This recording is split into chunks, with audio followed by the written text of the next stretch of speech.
Hello guys, magandang gabi po sa ating lahat.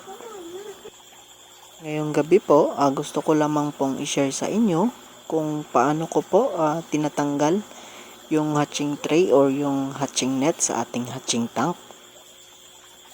Sa akin po, dalawang beses ko pong binabaliktad yung hatching tray or yung hatching net.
Ganun lang po ang pagtanggal ng hatching tray.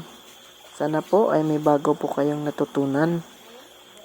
Kung meron po kayong mga katanungan, i-comment nyo lang po sa video ito. At susubukan ko pong sagutin ang inyong mga katanungan. Yun lamang po at maraming salamat.